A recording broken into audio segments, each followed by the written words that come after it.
हमारी अवाम ने सियासी अदाकार देखे हुक्मरानों की शक्ल में, और पंजाब के अंदर अफसर शाही ने डिक्टेटरशिप देखी, तजलील देखी और मौतलियाँ देखी, और मुसलसल उनको सरेआम जिस तरह से 20, 21 और 22 ग्रेड के अफसरान को कटहरे में खड़ा करके ज़िले सुबहानी जज़ा सज़ा का फ़ैसला करते थे। हमने सियासत का पंजाब के अंदर ये मजाज देखा।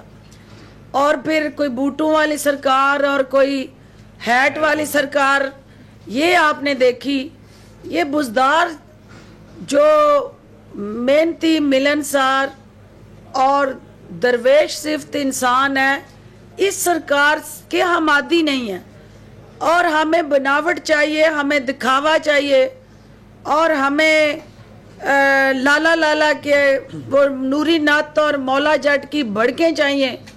तो बदकिस्मती है ये कि एक ऐसा वज़ीर आला और उसकी हुकूमत जो दिन रात मेहनत कर रही है और वज़ीर आज़म की ज़ेरे क़यादत अवामी एजेंडे पे अमल पैरा है।